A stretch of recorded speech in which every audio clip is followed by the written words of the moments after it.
Hello बच्चों, आज हम फिर से चैप्टर 3 पढ़ने वाले हैं सांस्कृतिक क्रांति क्लास 9 का। ठीक है, पिछले क्लास में हम लोगों ने राजनीतिक कारण, भौतिक आर्थिक कारण और सामाजिक कारण देखे थे। आज हम भौतिक कारण देखने वाले हैं, है ना। और इससे पहले का जो वीडियो का लिंक आपको डिस्क्रिप्शन में मिल जाएगा, ठीक है, आप उसको देख लीजिएगा। आज है हमारा बौद्धिक कारण। बौद्धिक कारण में बुद्धिजीवी जो पढ़े लिखे लोग थे उनके कारण सांस्कृतिक क्रांति हुई थी। ठीक है, इसमें पहला नाम आता है मोंटेस्क्यू का।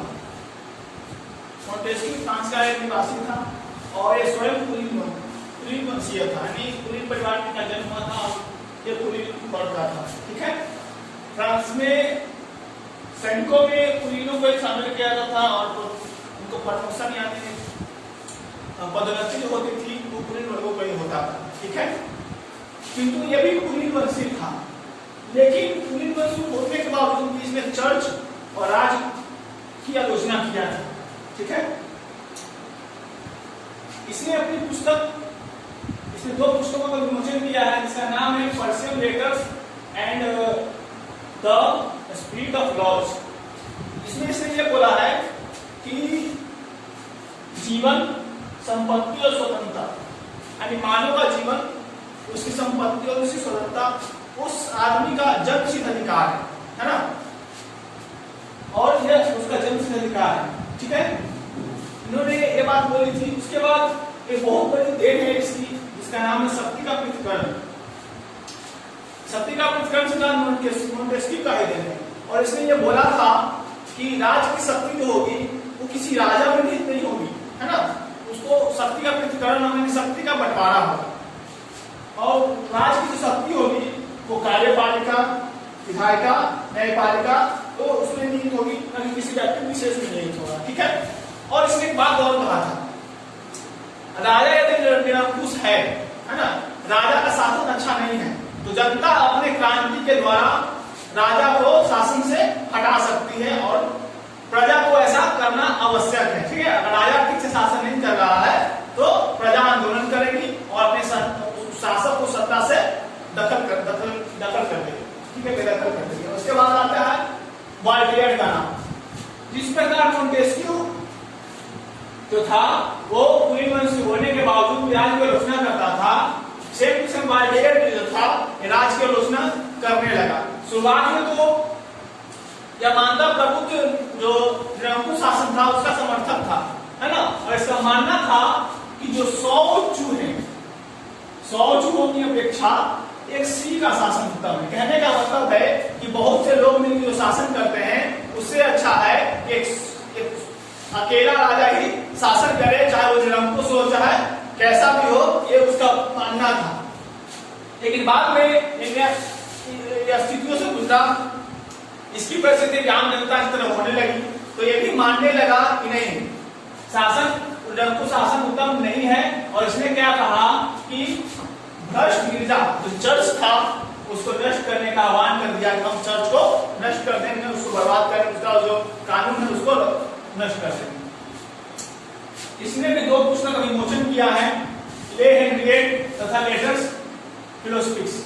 इसने इस पुस्तकों में राज की और चर्च की काफी आलोचना की है, काफी बुराइयां किया है, राज के शासन कैसा था, है ना, और चर्च के कानून बहुत खराब थे, उसके बारे में इन्हें आलोचना किया है। चलिए आते हैं अगले, इसका नाम है जॉन रूसो। इसका जन्म 1782 में होता है और 1778 तक जीवित रहता है। ठीक है, ये जो था ये लोकतंत्र का समर्थक था।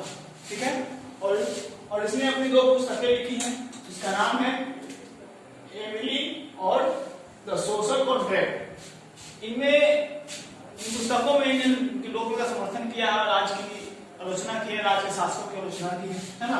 उसका एक कहना था कि मनुष्य जो है वो पैदा तो स्वतंत्र होता है, लेकिन वो हर जगह क्या है, जंजीरों से जकड़ा होगा। लेकिन इसने ये बात भी कहा कि इन जंजीरों को तोड़ फेंकना है, इन जंजीरों में जकड़ के नहीं रहना है। ठीक है, तो ये रूसो का मानना था और ये लोकतंत्र का समर्थक भी था, है ना, और निरंकुशवाद का प्रबल आलोचना भी करता था। उसके बाद नाम आता है जॉन लॉक का।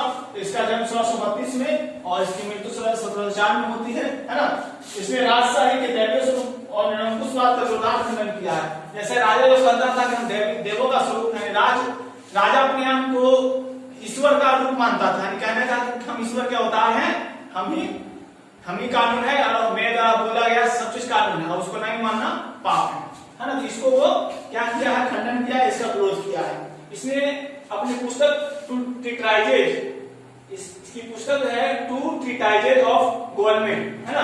तो गवर्नमेंट को कैसे ट्रीट करना है ना, ये पुस्तक का नाम है ट्रीटाइजेज, यानी कहने का मतलब कैसे गवर्नमेंट को ट्रीट करना है उसके बारे में बोला गया है। मैं अपने उदारवादी, इसका जो सिद्धांत था उदारवादी था, और उदारवादी सिद्धांत को इसने अपनी पुस्तक टू ट्रीटाइजेज ऑफ गवर्नमेंट में इसको अपने सिद्धांतों का प्रतिपादन किया, बता रहा है। उसके बाद इसने मानव की प्राकृतिक अधिकार, प्रकृति के द्वारा जो मानव को अधिकार दिए गए हैं जीवन जीने का, है ना, और बहुत सारी चीजों का अधिकार दिया गया है, और सीमित राजनीतिक का समर्थन।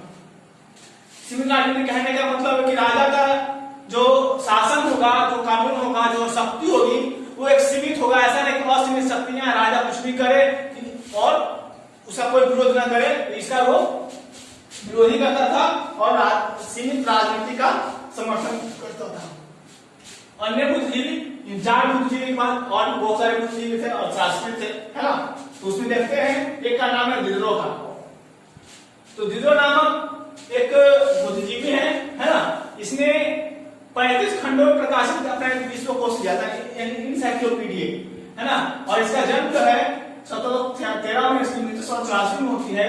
और इसने अपने विश्वकोश में निरंकुश राजतंत्र, सामंतवाद और जनता के शोषण की आलोचना किया है, यानी राजा के द्वारा जो निरंकुश शासन चलाया जाता है ना, सामंतवाद के द्वारा जो जनता पर जुर्म ढाए जाते हैं, है ना, उस पर जो शासन किया जाता है और जनता का शोषण किया जाता है राजा और उसके सामंतों द्वारा, उसके सैनिकों द्वारा, है ना, उसका क्या किया है, आलोचना किया है।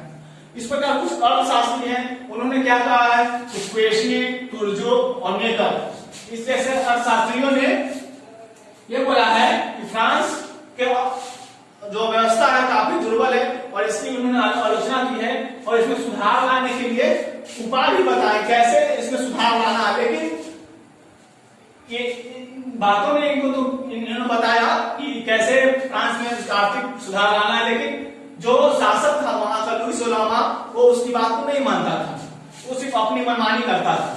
उसके बाद है और जितने अर्थशास्त्री थे आर्थिक शोषण का निंदा किया है और मुक्त व्यापार का वकालत किया है। कहने का मतलब है मुक्त व्यापार मतलब कि व्यापार पर किसी भी राजा का या किसी भी सामंत का मतलब अधिकार नहीं होना चाहिए, प्रतिबंध नहीं होना चाहिए। चलिए आते हैं हम लोग। अभी हम लोगों ने देखा बौद्धिक कांड का प्रभाव था, सामाजिक कांड पहले देख चुके हैं, राजनीतिक कांड देखने वाली विदेशी घटना का प्रभाव। तो फ्रांसीसी क्रांति होने से पहले और अमेरिकी स्वतंत्रता संग्राम होने से पहले इंग्लैंड में एक गौरवपूर्ण क्रांति 1688 से हो चुकी, इसको हम बोल्शेविक क्रांति के नाम से जानते हैं। तो इस क्रांति में लोगों ने सामाजिक सुरक्षा, व्यक्तिगत सुरक्षा और स्वतंत्रता की मांग की थी और इस क्रांति के परिणाम स्वरूप इंग्लैंड वासियों को स्वतंत्रता मिली, ठीक है।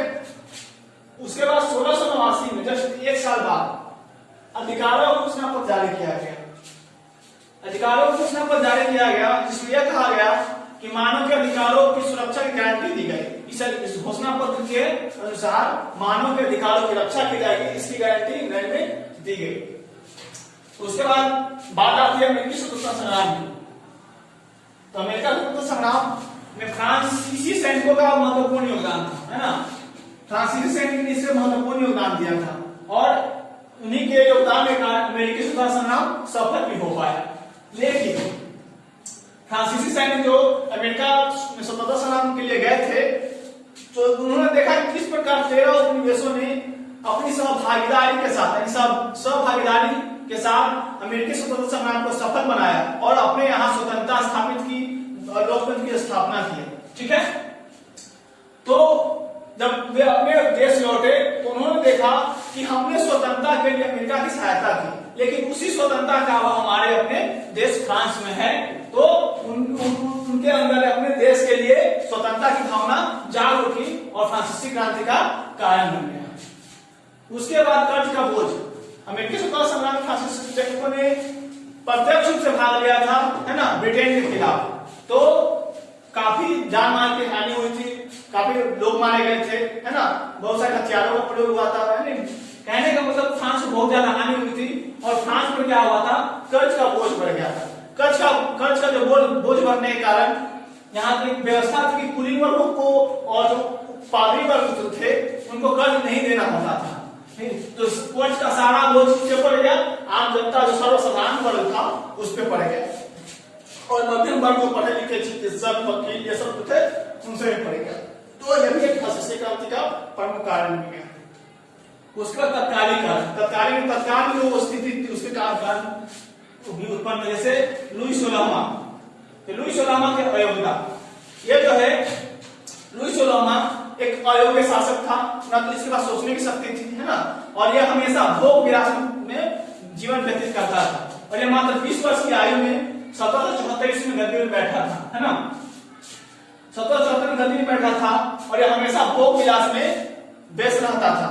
इसकी महारानी ऑस्ट्रिया की राजकुमारी जो नियंत्रित नाम है ना, वो भी सेम टू सेम इसी की जैसी थी, फिजूल खर्ची थी, फालतू इधर से उधर पैसे बर्बाद करती थी, और उसी प्रकार ये भी था। दोनों इस फिजूल खर्ची में विख्यात थे, और रानी भी अपने ऑस्ट्रिया में विख्यात थी, और फ्रांस में आए तो यहाँ भी विख्यात हो चुकी फिजूल खर्ची में, और ये तो विख्यात है ही। और 20 वर्ष का गद्दी में बैठा था, इस पर सोचने की कुछ शक्ति थी, और शासन चलाने में सक्षम था, है ना, न मंत्रियों की बात सुनता था न लोगों की बात सुनता था। इसी का कारण फ्रांसीसी क्रांति ने अपना पकड़ लिया। उसके बाद मंत्रियों द्वारा सुझाया गया कुलीनों पर कर्ज का बोझ, यहाँ पर देखें हम लोगों ने, युद्ध के बाद कर्ज का बोझ बढ़ गया, तो कर्ज के बोझ को कम करने के लिए, कर्ज जो फ्रांस का दिवालिया बना रहा था उसको कम करने के लिए मंत्रियों ने कहा कि हमें कुलीन वर्गों पर हम टैक्स नहीं लेते हैं, उनसे भी हमें टैक्स लेना चाहिए, जिससे हमारा जो खजाना है उसमें कुछ धन वापस आ सके। तो मंत्रियों ने कहा कि हमें कुलीनों पर भी कर लगाना चाहिए, लेकिन कुलीन वर्ग इसको मानने को तैयार नहीं है। जब बैठक बुलाई गई,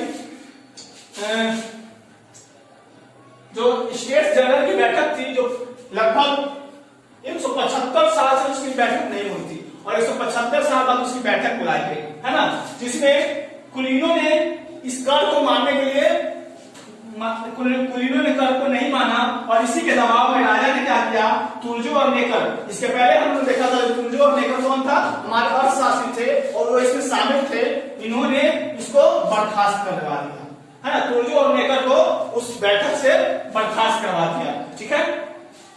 और उसके बाद स्टेट जनरल ने बैठक बुलाई 75 साल बाद, और कुलीनों पर टैक्स नहीं लगाया गया, जिसके कारण लोगों पर कर्ज का बोझ बढ़ गया, और लोगों द्वारा फ्रांसीसी क्रांति की शुरुआत कर दी गई। उसके बाद है फ्रांसीसी क्रांति से होने वाले विशिष्ट कारण। पहला कारण है मध्यम वर्ग का उदय। ये मध्यम वर्ग जो थे, शहरों में रहने वाले लोग, चिकित्सक, वकील, टीचर, है ना, शिक्षक, और ये बहुत सारे उसके राजा के अधिकारी हुआ करते थे, बड़े बड़े, तो ये सब थे। लेकिन ये तो पढ़े लिखे अच्छे लोग थे, काफी पैसे वाले भी थे, फिर भी राजा के द्वारा इनको कोई भी सम्मान या कोई भी कर में कोई प्रकार की छूट नहीं दी जाती थी, जिसके कारण ये भी राजा से दुखी रहते थे और उसकी आलोचना करते थे। और इन्होंने सबसे महत्वपूर्ण भूमिका निभाई थी, क्योंकि इन्होंने पढ़े लिखे लोग थे, और इन्होंने ही जनमानस का फ्रांसीसी क्रांति को जगाया था, ठीक है। आगे दार्शनिकों की भूमिका। इसके पहले हमने देखा दार्शनिक के बारे में, जैसे रूसो था, है ना, मोंटेस्क्यू था, उसके बाद आपका और भी 2-3 था। तो उन्होंने अपने लेखन के माध्यम से, अपने प्रकाशन, अपने पुस्तक के माध्यम से लोगों के बीच राष्ट्र के लिए स्वतंत्रता की भावना को जागृत किया, ठीक है। उसके बाद है अयोग्य तथा अविवेकी राजा। अभी हमने देखा क्या कि जो लुई 16वां था 20 वर्ष की आयु में 1774 में ही राजा बन चुका था, लेकिन वो अयोग्य था, राजा के लिए योग्य नहीं था, न उसने सोचने में कुछ बात सक्षम था, और न कोई फैसला तुरंत ले पाता था, है ना, और अविवेकी था, उसका कोई विवेक नहीं था, कोई भी काम किए थे। अगर यही कोई राजा योग्य राजा होता तो फ्रांस की ऐसी खराब स्थिति होने के कारण भी फ्रांसीसी क्रांति नहीं होती, स्थिति को संभाल लिया जाता, लेकिन इस राजा के कारण उसको संभाल नहीं पाया और यह क्रांति का रूप ले लिया। उसके बाद राजनीतिक तथा प्रशासनिक व्यवस्था, ये दोनों जो है व्यवस्था खराब थी। राजनीतिक व्यवस्था भी ठीक नहीं थी, प्रशासनिक व्यवस्था भी ठीक नहीं थी, क्योंकि राजनीति जो राजनेता थे, उसके मंत्री थे, मंत्री जो भी बात राजा को बताता था या बोलता था ऐसा करे, ऐसा सुझाव देता था, तो सुझाव को नहीं मानता था। और दूसरी बात प्रशासन, उसके जो अधिकारी हुआ करते थे, वो अधिकारियों की बात नहीं सुनता था, मनमाना टैक्स लगाता था, मनमाना किसी को भी जेल भेज देता था। हमने पिछले में पढ़ा था कि कानून राजा के द्वारा चलाया जाता था और लोगों पर किसी भी प्रकार का बिना कोई कानून के किसी को गिरफ्तार कर दिया जाता था और किसी को दंड दे दिया जाता था। तो राजनीतिक और प्रशासनिक व्यवस्था भी ठीक नहीं थी। चलिए तो हमको आते हैं नेक्स्ट टॉपिक पे।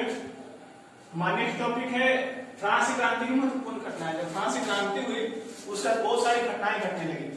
पहली बात है स्टेट जनरल। तो स्टेट जनरल के बैठक बुलाए गए। क्यों बुलाए गए? तो फ्रांस की सरकार पर कर का भार बहुत ज्यादा बढ़ गया था, खजाना खाली हो चुका था, है ना। तो उनके मंत्रियों ने एक सुझाव सुझाया था कि सामान्य लोग जो हमारे कुलीन वर्ग थे और जो पादरी वर्ग थे, उन पर भी टैक्स लगाया जाए, ठीक है। लेकिन इस बात को उन्होंने मानने से इनकार कर दिया था। इसके कारण ये स्टेट जनरल की बैठक बुलाई गई थी, है ना। लुईस सोलामा ने इस स्टेट जनरल की बैठक को बुलाया और इस स्टेट जनरल की बैठक 5 मई 1789 को शुरू हो गई, ठीक है। इस बैठक में 3 तरह के स्टेट्स यानी 3 बैठकें हुई, है ना। पहला जो बैठक हुआ था उसमें 300 और जो दूसरा बैठक हुआ था उसमें भी 300 सदस्यों ने भाग लिया था, ठीक है। इसमें नॉर्मल लोग जो थे उन्होंने भाग लिया था और राजा के जो लोग थे उन्होंने ही भाग लिया था। लेकिन जो तीसरा बैठक हुआ इसमें 600 सदस्यों ने भाग लिया था। जो तीसरी बैठक हुई थी वो 600 सदस्यों की बैठक हुई थी और इनमें वो लोग थे जो पढ़े लिखे लोग थे और शिक्षित वर्ग थे, है ना। जो व्यापारी थे, चिकित्सक थे, ये सब बड़े बड़े अच्छे लोग थे, यानी शहर में जो रहने वाले लोग थे वो लोग थे, शिक्षित वर्ग के लोग थे। और इन्होंने सामान्य वर्ग का जो मुद्दा था इनको अपनी सूची में साथ लेकर आए थे और इन मांग को उन्होंने इस बैठक में उठाया, ठीक है, ठीक है। उसके बाद इसमें क्या था, किसान, कारीगर और महिलाएं, ये तीनों जो थे इनको बैठक में जाने की अनुमति नहीं थी, यानी ये बैठक में नहीं जा सकते थे, उसमें भाग नहीं ले सकते थे। लेकिन ये जो तीसरी स्टेट के जनरल के बैठक था जिसमें 600 सदस्यों ने भाग लिया था, इनके मुद्दों को लेकर ये सदन वहां बैठक में उपस्थित हुए थे, ठीक है। शुरुआत में जब पहले बैठक होती थी तो बैठक में जो भी फैसला किया जाता था उस पर वोट करने का, मतदान करने का अधिकार सिर्फ बैठके में, कहने का मतलब 3 या 4 जितने प्रकार की बैठक होती थी उनका मत देने का अधिकार था। मत जो बैठक होता था स्टेट जनरल के सदस्यों का अधिकार नहीं था मत देने का, ठीक है। यानी कहने का मतलब था कि किसी बैठक में कितना भी लोग शामिल हो जाए उस बैठक का एक कोई आदमी ही वोट दे सकता था, जिसका जो हेड होता था वही वोट देता था। लेकिन इस बैठक के बाद तीसरे स्टेट जनरल के जो सदस्य थे उन्होंने ये मांग किया कि सदन में जितने लोग उपस्थित हुए हैं, यानी बैठक में जितने लोग, यानी कहने का मतलब तीसरे स्टेट वाले 600 ये लोग और 300 यानी टोटल लगभग 1200 सदस्य थे बैठक में, है ना। ये तीसरे सदस्य के बैठक थे, ये पहले और दूसरे थे। तो इन्होंने मांग किया था कि सदन में जितने बैठक में जितने लोग उपस्थित हुए हैं सभी को वोट देने का अधिकार, यानी सभी को मतदान देने का अधिकार दिया है, ठीक है। लेकिन पुरोहित जो और उनके जो चमचे थे, राजा थे, वो नहीं चाहते थे कि कुलीन वर्ग और पादरी वर्गों पर क्या हो, टैक्स लग जाए, ठीक है। जिसके दबाव में आकर सम्राट ने क्या किया, इस मांग को खारिज कर दिया, कह रहा कि जो बैठक में सदस्यों का मतदान है ये नहीं दिया जाएगा, ठीक है। और इसी के साथ सम्राट ने क्या किया, इस बैठक को निरस्त कर दिया, ठीक है। बैठक को निरस्त हो गया। लेकिन इसके जो तीसरे स्टेट्स के जो लोग थे वो सम्राट से काफी खफा हो चुके थे और इसी खफा होने के कारण उन्होंने राष्ट्रीय सभा, यानी स्टेट जनरल के बैठक के समाप्त होने के बाद क्या स्थापित की गई, राष्ट्रीय सभा यानी नेशनल असेंबली की स्थापना की गई, है ना। तो तीसरे स्टेट के जनरल के जो लोग थे उन्होंने वर्साय में, जहां वर्साय में जो फ्रांस में ही जगह है वर्साय, है ना, जहां पर सम्राट रहा करता था, जो शीशमाता सम्राट था वहीं पर लुई 16वां, वहां पे टेनिस कोर्ट में, यानी जहां पर टेनिस खेला जाता है उसके मैदान को टेनिस कोर्ट कहा जाता है। तो वहां टेनिस कोर्ट में राष्ट्रीय सभा का गठन किया, है ना। उन्होंने क्या किया, अपनी बैठक बुलाया और 600 सदस्य थे तीसरे स्टेट्स के, उन्होंने भाग लिया और उन्होंने मिलकर एक राष्ट्रीय सभा का गठन किया। ठीक है, इस राष्ट्रीय सभा का काम क्या था, तो इस राष्ट्रीय सभा का काम था निरंकुश शासक के विरुद्ध संविधान तैयार करना और नियमों को बनाना। उसके पहले तो इनका भी वही काम था, इनके बहुत सौ साल से इसकी बैठक नहीं हुई थी और इनका भी वही काम था, लेकिन इनकी बैठक नहीं हुई थी, इसी से इसकी निरस्त किया गया था। इनसे खफा होकर इन्होंने राष्ट्रीय सभा को बनाया था। ठीक है, और इस राष्ट्रीय सभा ने शपथ लिया और सरकार से यह मांग किया कि जब तक निरंकुश शासन का अंत नहीं हो जाता, यानी लुई 16वां सम्राट है वो गद्दी से नहीं हट जाता, या फिर वो अपने नियमों में बदलाव करके निरंकुशता को खत्म नहीं करता है, तब तक, या फिर नया संविधान नहीं बनाता है, तो तब तक राष्ट्रीय सभा भंग नहीं होगी, है ना। यानी कहने का मतलब था कि जब तक सरकार अपने नियमों को नहीं बदलेगी, सरकार को जनता के प्रति उदारवादी नहीं होगी, तब तक हम अपने इस सभा को भंग नहीं करेंगे और ये अपने संविधान निर्माण की प्रक्रिया शुरू कर चुके हैं। ठीक है, और ये जो सभा हुई थी राष्ट्रीय सभा, इस वर्साय के टेनिस कोर्ट में इसका जो नेतृत्व था उसमें उसको मिराबियो और आबेसिए ये दो लोग थे जो पुरोहित थे, है ना, राजा के दरबार के पुरोहित थे। इन्होंने इसका क्या किया था, नेतृत्व किया था, है ना। इन्हीं के नेतृत्व में ये सभा बुलाई गई थी और इसका गठन किया गया था। ठीक है, उसके बाद आबेसिए ने पेम्पलेट छापा था, एक पेम्पलेट को प्रकाशित किया था जिसका नाम था what is the earth state, यानी अर्थ स्टेट क्या है, इस प्रकार का पंपलेट छापा था। उसमें इस स्टेट के बारे में, तीसरी स्टेट था उसके बारे में जानकारी दिया था और इन्होंने क्या किया था, संविधान निर्माण की प्रक्रिया शुरू कर दी थी। चलिए तो हम आगे देखते हैं, इस पॉइंट पे आते हैं। बास्तिल क्या था, तो जिसमें ये घटनाएं घट रही थी, राष्ट्रीय सभा गठन हो चुका था और संविधान निर्माण की प्रक्रिया शुरू कर चुकी थी, है ना। तो इन सब घटनाओं के बीच एक बहुत बड़ी घटना घट रही थी फ्रांस के अंदर एक खाद्यान्न, और फ्रांस के लोग का जो मेन भोजन था वो पावरोटी था। ठीक है, और इसकी कमी होने लगी थी क्योंकि सारे लोग जबरदस्त थे, है ना। तो खाद्यान्न में कमी होने के कारण पावरोटी का जो दाम था वो आसमान छूने में बहुत ज्यादा महंगा हो गया। ठीक है, तो महंगा होने के कारण क्या हुआ कि महिलाओं ने क्या किया कि पावरोटी की दुकान को लूट लिया, क्योंकि महिलाओं को घर चलाने में तकलीफ हो रही थी, है ना। अपने बाल बच्चों को खिलाने में काफी महंगा पड़ रहा था, इनकम कम था और दाम बहुत ज्यादा हो चुका था, जिसके कारण बस क्या हुआ कि उन्होंने फ्रांस में जितने भी पावरोटी की दुकान था उस सभी को लूट लिया। ठीक है, और इसी क्रम में राष्ट्रीय सभा जो थी वो क्या कर रही थी, संविधान निर्माण कर रही थी। इससे क्या हो गया, सम्राट को क्रोध आ गया, उसने क्या किया, अपनी सेना को कहां भेज दिया, पेरिस भेज दिया। ठीक है, जब सेनाओं को पेरिस भेजा तो जनता का दमन करने लगी। सेनाएं जब पेरिस पहुंची तो क्या करने लगी, जनता का दमन करने लगी। ठीक है, और इसी दमन के कारण लोग और ज्यादा क्रोधित हो गए और 14 जुलाई 1789 को उन्होंने किले पर आक्रमण कर दिया।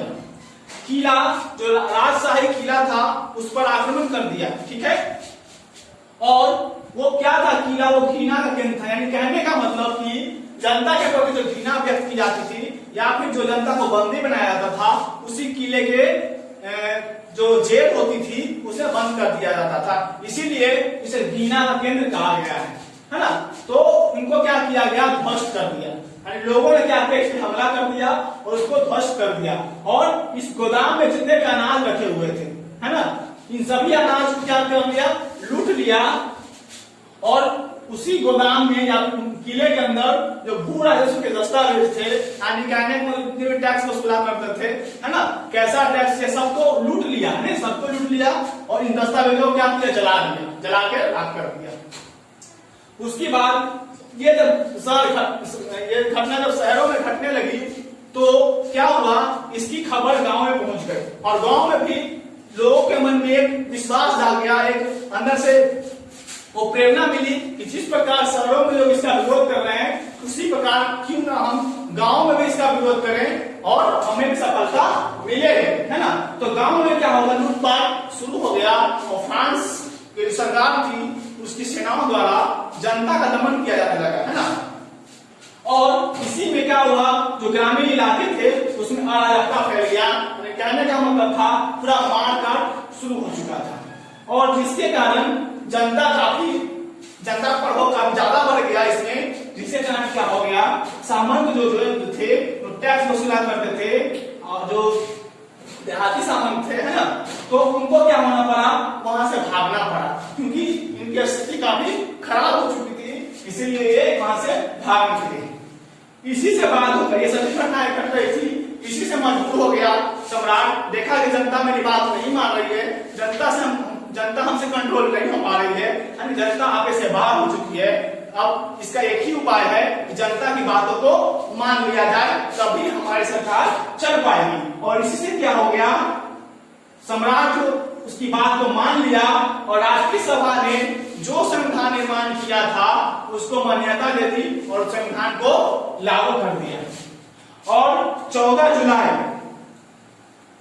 जुलाई क्या था, किले पर आगमन हुआ था, इसी दिन फ्रांस का स्वतंत्रता दिवस बन गया, ठीक है। तो आज की वीडियो में हमने ये सब प्रभाव देखा, अगले वीडियो में हम लोग बाकी के प्रभाव को देखेंगे, जैसे राष्ट्रीय सभा की उपलब्धियां, 1791 का संविधान जो लागू हुआ था, तो इसने बनाया था राष्ट्रीय सभा में, उसके बाद जैकोबिन दल का गठन हुआ था, है ना, उसके बाद आतंक राज कैसा था, क्या का राज था, वो राजतंत्र की समाप्ति कैसे हुई और डायरेक्टली सभी चीजों को हम लोग नेक्स्ट वीडियो में देखेंगे। तो आज इस वीडियो में इतना ही, मिलेंगे अगले वीडियो के साथ, तब तक के लिए धन्यवाद, जय हिंद।